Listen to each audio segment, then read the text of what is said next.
Assalamualaikum warahmatullahi wabarakatuh. Baiklah, kami dari kelompok 3 akan membacakan atau menampilkan presentasi dengan mata kuliah teori sosial dan materi yaitu teori struktural fungsional.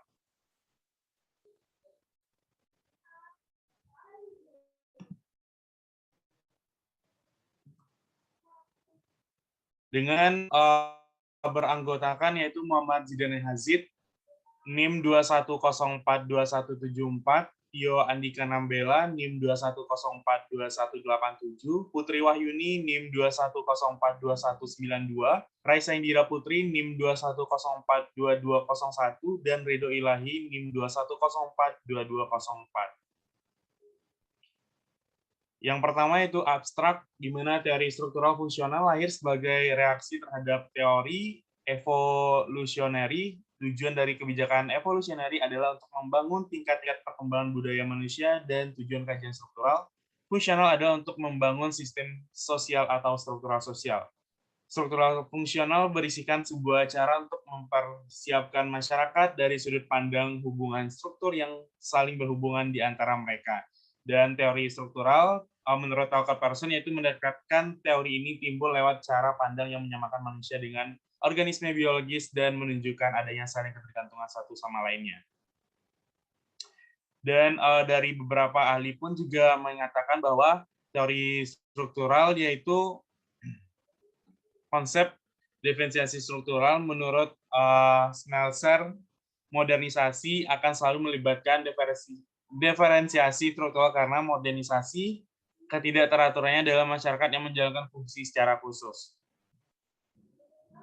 Selanjutnya yaitu bab 1, yaitu bab pendahuluan, di mana latar belakang teori struktural fungsional lahir sebagai reaksi terhadap teori evolusioneri. Jika tujuan dari kajian-kajian evolusioneri adalah untuk membangun tingkat-tingkat perkembangan budaya manusia, dan tujuan dari kajian struktural fungsional adalah untuk membangun suatu sistem sosial atau struktur sosial, dan melalui kajian terhadap pola hubungan yang berfungsi antara individu-individu, kelompok, dan kelompok lainnya. Selanjutnya kita masuk saja ke rumusan masalah, yaitu di mana pertama bagaimana substansi teori struktural fungsional, yang kedua yaitu bagaimana keunggulan dan kelemahan teori struktural fungsional, dan yang ketiga itu bagaimana implementasi teori struktural fungsional dalam bidang administrasi publik.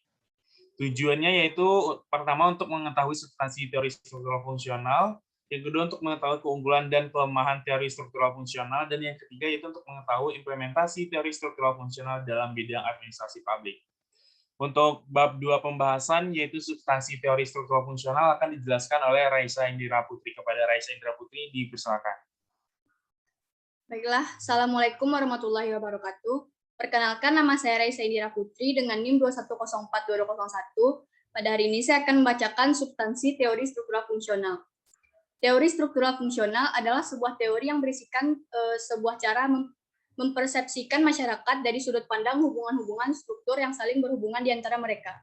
Struktural fungsional merupakan hasil pengaruh yang sangat kuat dari teori sistem umum, di mana pendekatan fungsionalisme yang diadopsi dari ilmu alam yang menekankan pengajiannya tentang cara-cara mengorganisasikan dan mempertahankan sistem. Pendekatan strukturalisme yang berasal dari linguistik, menekatkan pengajiannya pada hal-hal yang menyangkut pengorganisasian bahasa dan sistem sosial.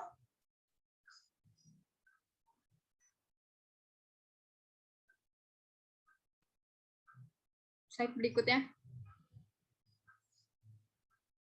Ciri pokok teori ini adalah gagasan tentang kebutuhan masyarakat. Masyarakat sama dengan organisme biologis karena mempunyai kebutuhan dasar yang harus dipenuhi agar masyarakat dapat melangsungkan hidupnya dan mampu berfungsi dengan baik. Serta masyarakat dalam pemikiran struktural fungsional mengasumsikan bahwa masyarakat saling bergantung satu sama lainnya.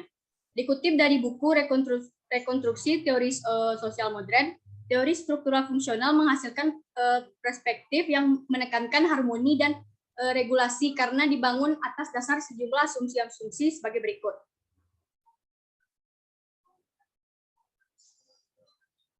Yang A, masyarakat dilihat sebagai suatu sistem yang kompleks. B, setiap bagian dari masyarakat eksis karena bagian tersebut memiliki fungsi penting dalam memelihara ekstensi dan stabilitas masyarakat secara keseluruhan. Yang C, semua masyarakat mempunyai mekanisme untuk mengintegrasikan diri. Lahirnya teori struktural fungsional. Teori fungsional struktural merupakan figure memiliki suatu pemikiran dari Auguste Comte yang merupakan bapak sosiologi. Tradisi Auguste Comte dapat dilihat dari karyanya Herbert Spencer dan Emil Durkheim. Struktural fungsional muncul karena semangat Renaissance pada masa Auguste Comte sekitar abad ke-17. Pada abad ini muncul kesadaran yang mula-mula beranggapan bahwa manusia tidak mempunyai otoritas untuk menjelaskan dan mengelola fenomena yang terjadi dalam masyarakat. Semua sudah ditentukan oleh yang di atas. Kemudian dipahami aturan dari yang di atas bukan selama-lamanya. Artinya ada celah yang diberikan oleh yang di atas kepada manusia untuk mengelolanya. Berbicara mengenai variabel-variabel berpola itu menekankan individu yang bertindak. Variabel-variabel digunakan untuk menggambarkan dan mengkategorikan struktur hubungan sosial yang bersifat umum dengan mana berbagai kebutuhan dipenuhi. Karena itulah pendekatan Parsons ini dilihat sebagai teori fungsional struktural.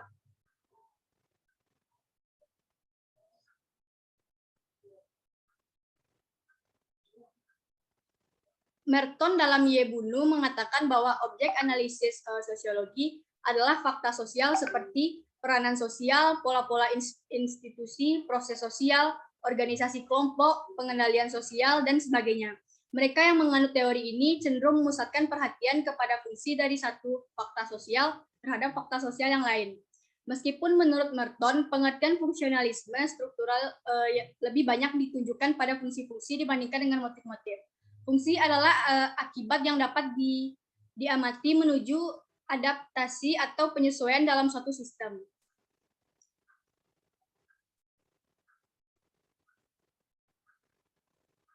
Baiklah, sekian dari saya. Saya kembalikan kepada moderator. Baik, selanjutnya yaitu tokoh-tokoh teori struktural fungsional yang akan dijelaskan oleh Putri Wahyuni. Kepada Putri Wahyuni dipersilakan. Assalamualaikum warahmatullahi wabarakatuh. Perkenalkan, nama saya Putri Wahyuni dengan NIM 21042192. Baiklah, pada presentasi kali ini saya akan menjelaskan tentang tokoh-tokoh teori struktural fungsional. Yang pertama, struktural fungsional Talcott Parsons. Pendekatan struktural fungsional ini timbul lewat cara pandang yang menyamakan masyarakat dengan organisme. Biologis, pandangan ini merupakan pengaruh dari pandangan Herbert Spencer dan Auguste Comte, yang menjelaskan adanya saling ketergantungan dan keterkaitan antara satu organ tubuh kita dengan organ tubuh lainnya. Dan ini dianggap sama dengan kondisi masyarakat berdasarkan sudut pandang sebagai berikut. 1. Masyarakat itu tumbuh dan berkembang dari masyarakat sederhana ke masyarakat yang kompleks. 2. Pertumbuhan dan perkembangan masyarakat berjalan secara perlahan.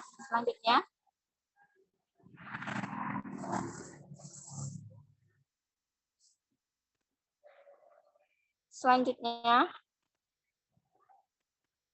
ketiga, walaupun institusi sosial bertambah banyak, hubungan antara yang satu dengan yang lainnya tetap dipertahankan.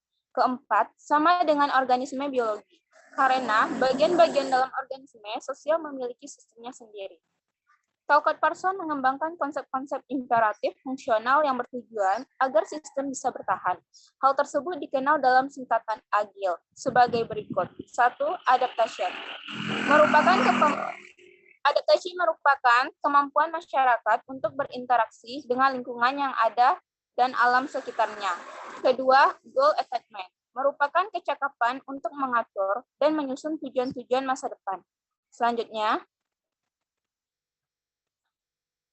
3. Integration. Merupakan harmonisasi keseluruhan anggota sistem sosial. Yang keempat, latency. Merupakan pemeliharaan pola dalam hal ini, nilai masyarakat seperti budaya, bahasa, norma, aturan, dan sebagainya.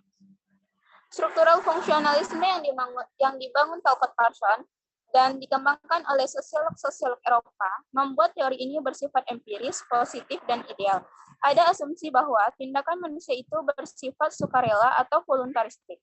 Maksudnya, adalah tindakan-tindakan tersebut didasarkan pada dorongan kemauan dengan mengindahkan nilai, norma yang telah disepakati sebelumnya secara bersama. Tindakan individu manusia memiliki kebebasan untuk memilih alat atau sarana yang dibutuhkan dan tujuan yang akan dicapai dipengaruhi oleh kondisi atau lingkungan yang dipilih tersebut dikendalikan oleh nilai dan norma. Selanjutnya,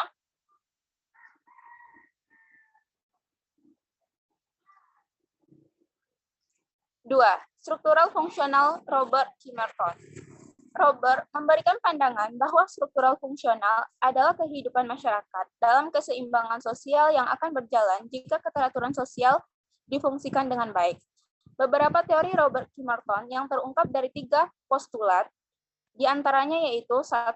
Kesatuan fungsional masyarakat dibatasi sebagai suatu keadaan, di mana seluruh bagian dari sistem sosial bekerja sama dalam suatu tingkat keselarasan atau konsistensi yang memadai.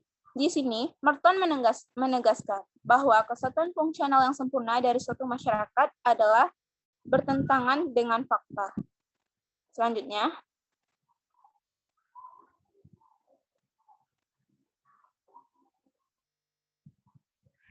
ketiga, fungsionalisme universal menganggap bahwa seluruh bentuk sosial dan kebudayaan yang sudah baku memiliki fungsi-fungsi positif. Yang keempat, postulat indispensability. Robert Kimerton menyatakan bahwa dalam setiap tipe peradaban, setiap kebiasaan, ide, objek, material, dan kepercayaan memenuhi beberapa fungsi penting, memiliki jumlah tugas yang harus dijalankan, dan merupakan bagian penting yang tidak dapat dipisahkan dalam kegiatan sistem sebagai keseluruhan. Selanjutnya, Merton juga mengemukakan mengenai fungsi manifest dan fungsi laten. Fungsi manifest adalah fungsi yang dikehendaki, sedangkan fungsi laten adalah fungsi yang tidak dikehendaki. Maka, dalam struktur yang ada, hal-hal yang tidak relevan juga, disfungsi laten dipengaruhi secara fungsional dan disfungsional.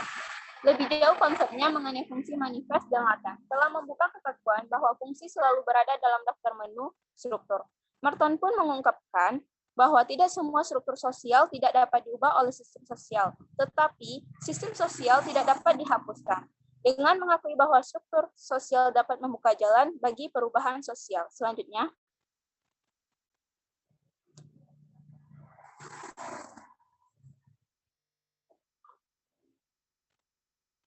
tiga, struktural fungsional Neil Smelser. Smelser menggunakan konsep diferensiasi struktural. Menurut Smelser, modernisasi akan selalu melibatkan diferensiasi struktural.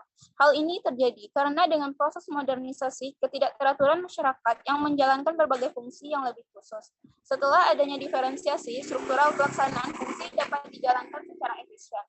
Dia juga berpendapat bahwa sekalipun diferensiasi struktural meningkatkan kapasitas fungsional kelembagaan, nimbulin persoalan baru berupa masalah integrasi yang berupa koordinasi aktivitas sebagai lembaga baru, dan dia juga bilang suatu lembaga baru dibentuk berperan untuk menjembatani dan koordinasi kegiatan dan kebutuhan masyarakat yang telah terdiferensiasi.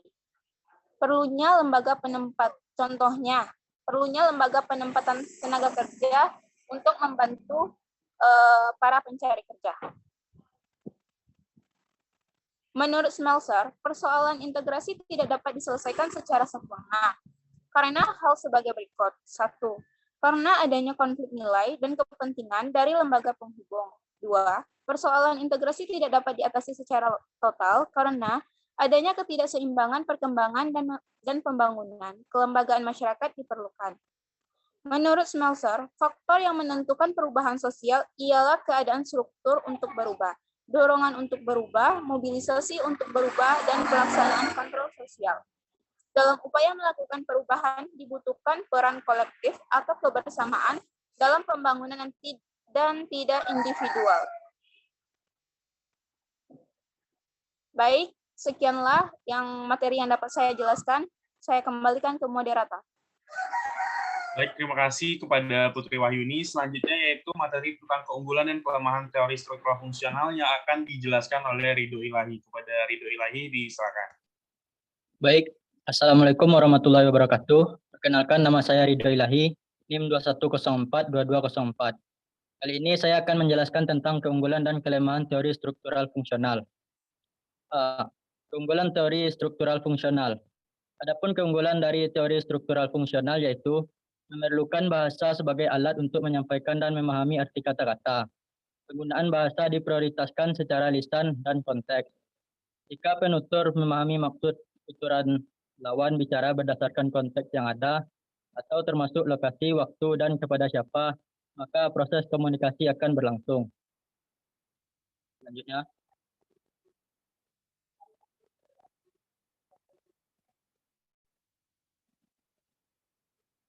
dua tentang fungsional lebih terkait dengan faktor sosial daripada proses bahasa yang kompleks.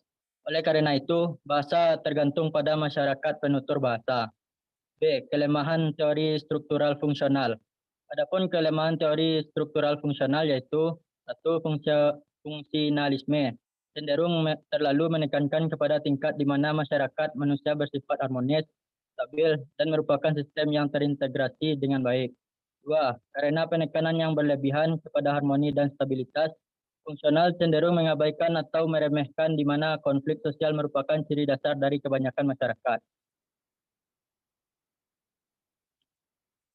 Tiga, dengan terlalu melebih-lebuhkan harmoni sosial dan meremehkan konflik sosial, fungsionalis cenderung mengarahkan kepada bias konservatif dalam mengkaji kehidupan sosial, yakni mereka cenderung mendukung perlunya mempertahankan segala pengaturan yang ada dalam sebuah masyarakat.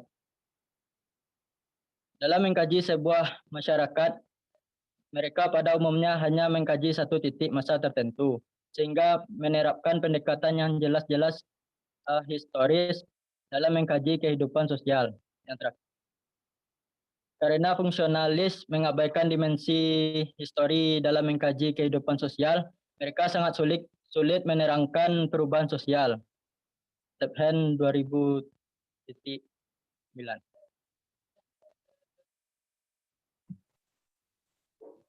Baik, hanya itu yang dapat saya sampaikan. Saya kembalikan kepada moderator. Baik, terima kasih kepada Ridho Ilahi. Selanjutnya yaitu materi tentang implementasi teori struktural fungsional yang akan disampaikan oleh Bio. Kepada Bio dipersilakan. Perkenalkan, nama saya Bio Andika dengan NIM 21042187. Saya akan membacakan tentang implementasi teori struktural fungsional. Implementasi atau penerapannya dapat kita lihat yaitu pertama, membayar pajak. Membayar pajak dilakukan masyarakat guna untuk kepentingan bersama seperti pembangunan infrastruktur. Selanjutnya,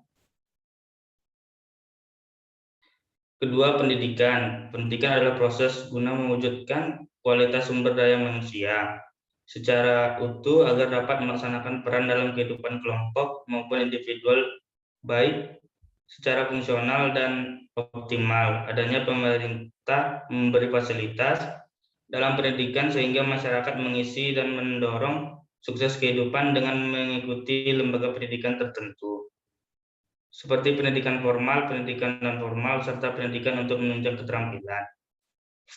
Selanjutnya, yang ketiga, lowongan kerja. Ada jenis lapangan pekerjaan yang tersedia bagi para pencari pekerja, khusus pengangguran, dan disertai syarat tertentu. Dengan adanya lowongan kerja yang didorong pemerintah sebagai cara mengatasi pengangguran, dan solusinya di Indonesia secara tidak langsung kondisi ini dilakukan dengan memberi pelayanan pada investor dan membangun perusahaan di Indonesia.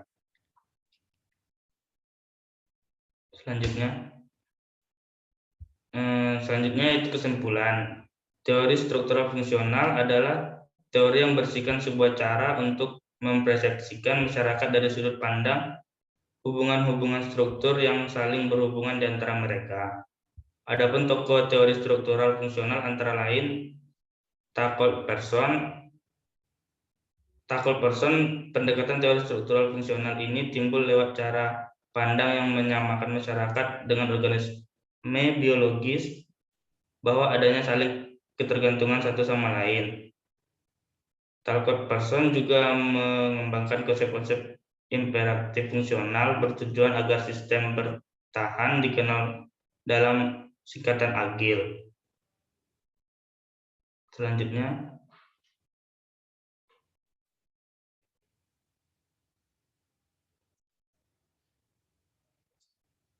dan Robert K. Merton memberikan pandangan bahwa struktural fungsional adalah keseimbangan masyarakat dalam keseimbangan sosial yang berjalan jika ketergantungan sosial difungsikan dengan baik. Berdasarkan 3 postulat analisis fungsionalnya, serta Neil Schmerzer menggunakan konsep diferensiasi struktural. Modernisasi akan selalu melibatkan diferensiasi struktural. Hal ini terjadi karena proses modernisasi ketidakteraturan masyarakat, sehingga setelah adanya diferensiasi struktural, pelaksanaan fungsi dapat dijadikan secara efisien. Teori struktural fungsional juga memiliki keunggulan dan kelemahan. Di antaranya, fungsionalis selalu menekan pada tingkat di mana masyarakat bersifat harmonis, stabil, sehingga dapat mengakibatkan konflik sosial. Adapun contoh dapat kita lihat dari lembaga penyedia lowongan kerja, sehingga dapat mengurangi pengangguran. Selanjutnya